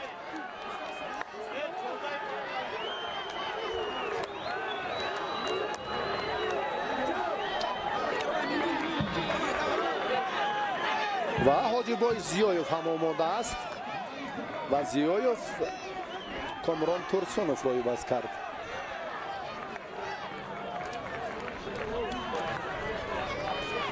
رستم خواجایف یک بار دو نفر بازیگری را عوض کرد که اینها در خط نیم محافظت بازی میکنند.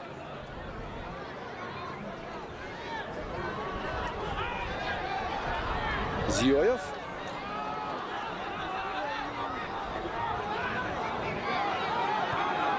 برگشت باز به دروازه‌بان و دلیرجان براتوف.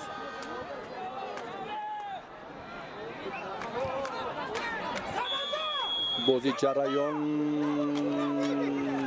میگیرد اما باز هم فشار، اندک اشتباه، باز هم زیازاده.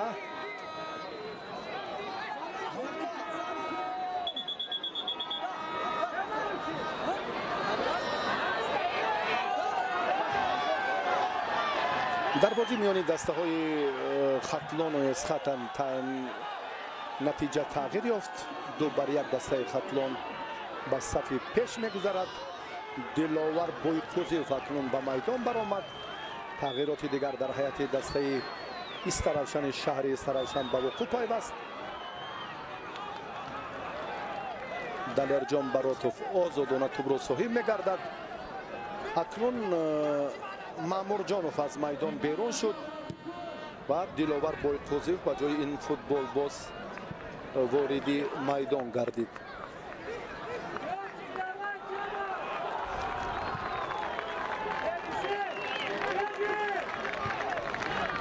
استرافشان خوجند 1-2، خطلان اسخط 2-1، استقلال کلاب مرکزی ورزش ارتش 3-0.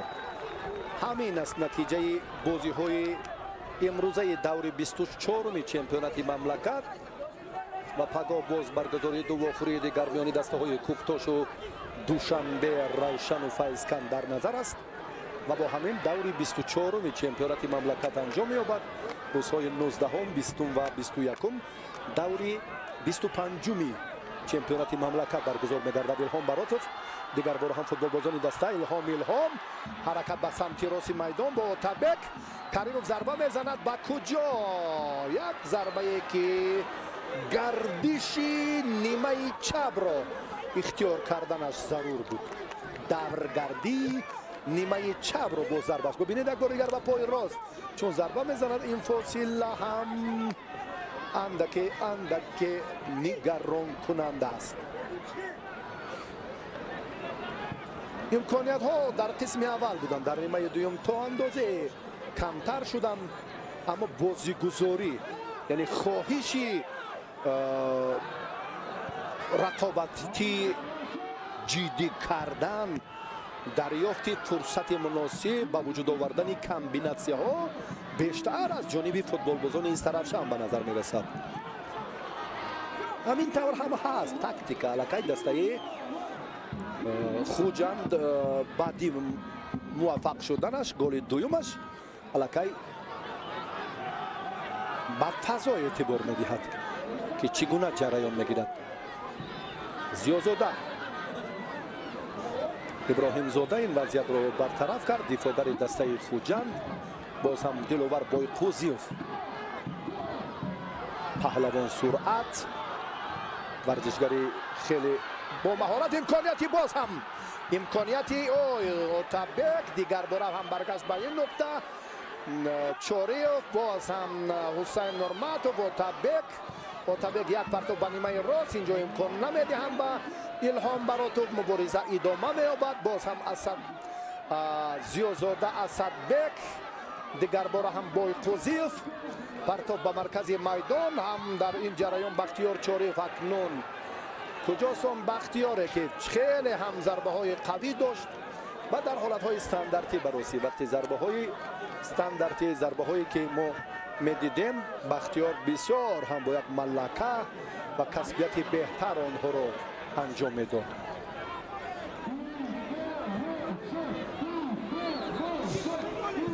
استرافشان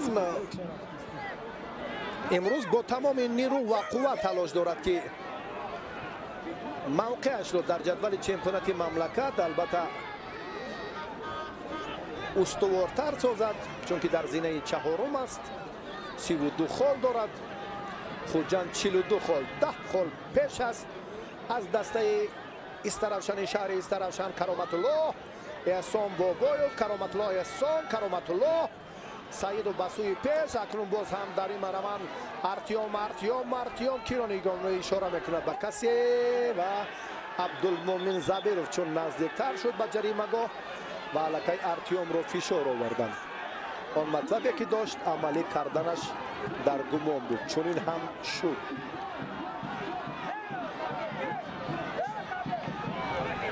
بیست و دو بازی، 9 غلبه، 5 مساوی، 8 باخت، 24-22 تناسب توپ‌ها.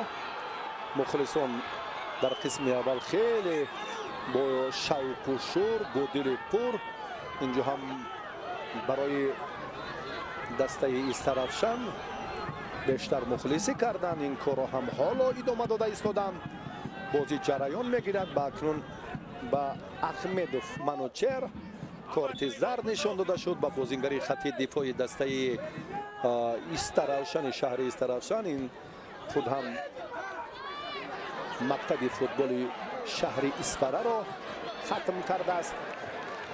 علیشیر براتوف، دفاعگر قامت بلند سابق خطلان که در دسته خوجند بازی میکند، این وضعیت ها رو با آسانی برطرف میکند. اکنون باز هم حسین نورماتوف، هجوم دسته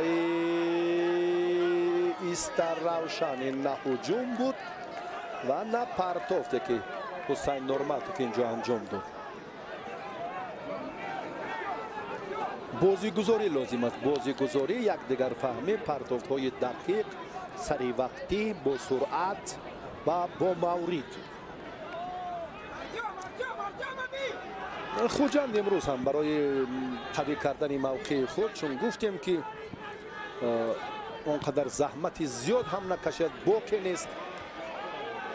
با 42 امتیاز خیلی تفاوت از کلوب مرکزی ورزشی ارتش که حالا دوچار شکست است. اینجا با فرقی 6 خال در زینه دوم قرار دارد، اما با 3 بازی دیگر باقی مانده است. باشگاه خوجند را خوبتر میداند، هر یک دور را میخواهد که باز هم با موفقانه پشت سر کند. اما امکانیت استرافشان هم برای آن 3 جایزه افتخاری از دست نرفته است. با استثنای این دور 3 دوری دیگر دسته ها تا فرجام موسم امساله فوتبال کشور البته نیروسنجی خواهند کرد. فایزوف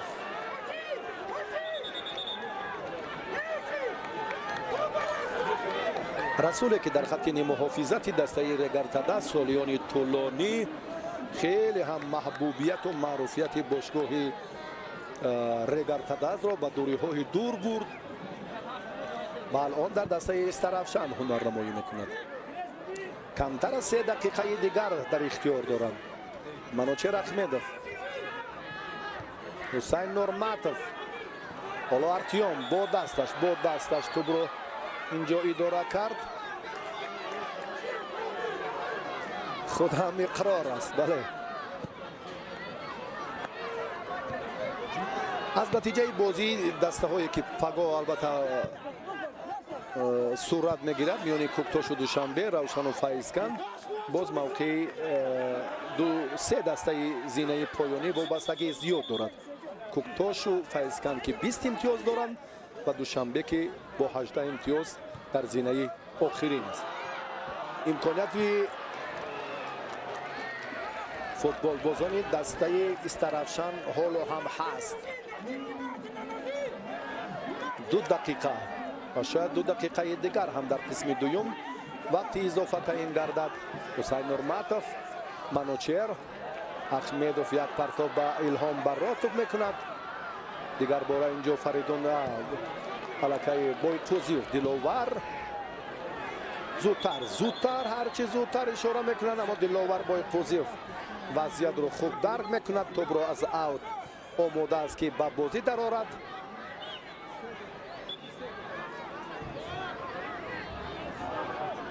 جهانگیر سفر اندک بلندتر اینجا کنون حالتی خوب، حالت استانداردی به میان آمد. ضربه کنجی میزنند سفید پوش ها در دقیقه آخرین وقتی اساسی.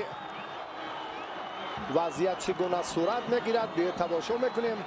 منوچهر احمدوف به این نقطه میشتابد. تجربه خوب هم دارد. اکثر فوتبال بازان حالا به جریمه‌گاه دسته خوجند وارد شدند.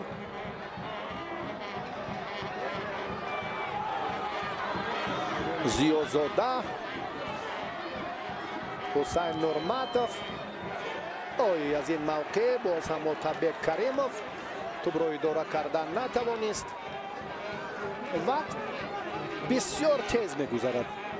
علیشیر براتوف دفاعگری دسته خوجند به سوی پیش در آن بازی امروزه وقتی اضافه تعیین میکند.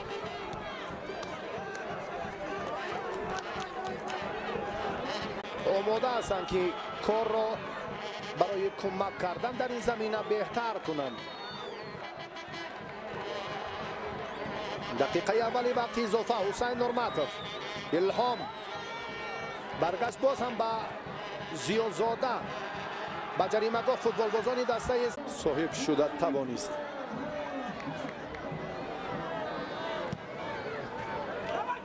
تا جایی میدونیم بیش از 14 سال نسیم براتوف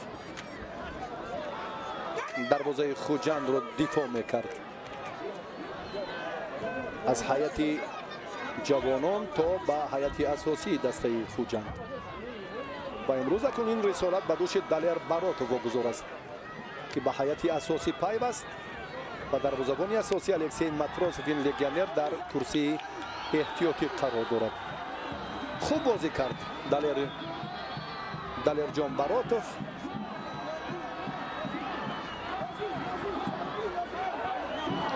با استثنای یک گل سردادش تغییراتی آخری نکن در دسته مهمانان به وقوع میپیوندد. نازیم باباجانوف میدان را ترک میکند و به جای نازیم باباجانوف پرویز جان علیوف حملگر به میدان میبراید. باباجانوف هم که آسیب دیده از پایش اشاره کرد که او را عوض کنند. دقیقه سیوم وقت اضافه بختیار چاریوف در این نقطه. اکنون باز جهانگیر سفروف یک پرتاب به کناری راست، یک ضربه دیگری که امکان پذیر بود برای منوچهر احمدوف.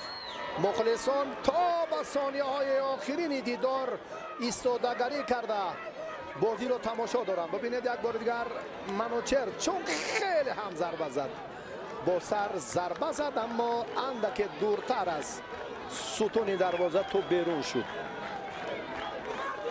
دقیقه آخرین وقتی ایلوگی هم آغاز گردید.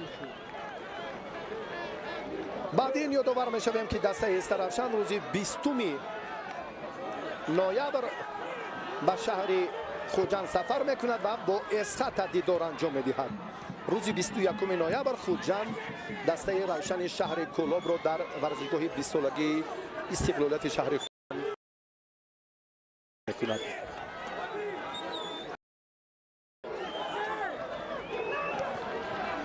ثانیه های به شمار تا به شنیدن صدای هشتک داور باقی مانده است.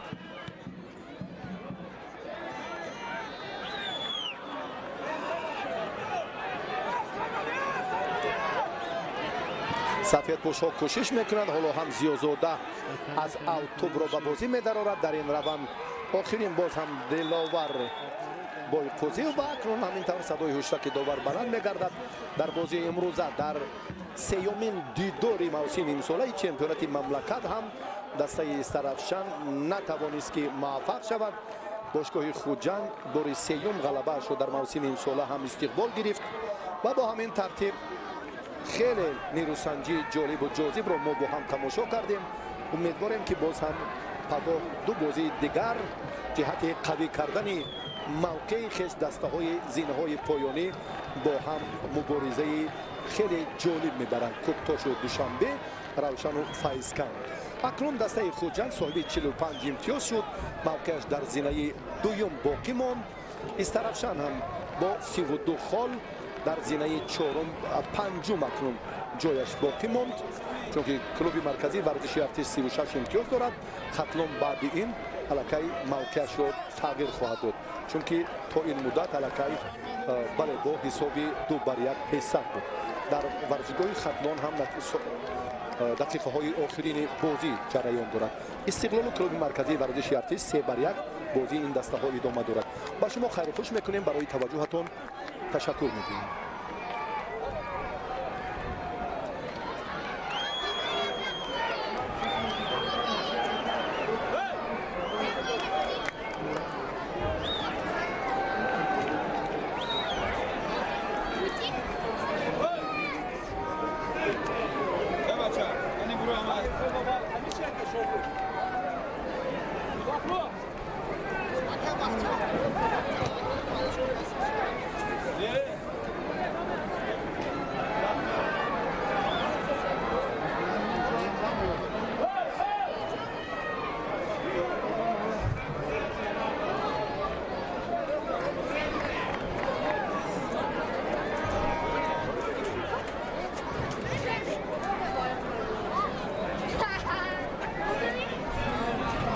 بطریقه تموم شد، بطریقه تموم شد، بطریقه تموم شد، بطریقه تموم شد.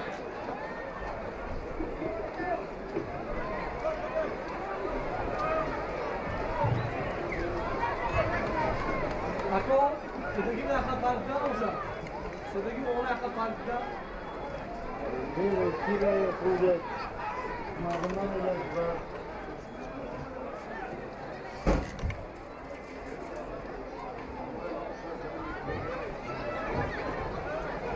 Из матча игрового дня Лос-Анджелес Лейкерс.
Hatta mevzu mu?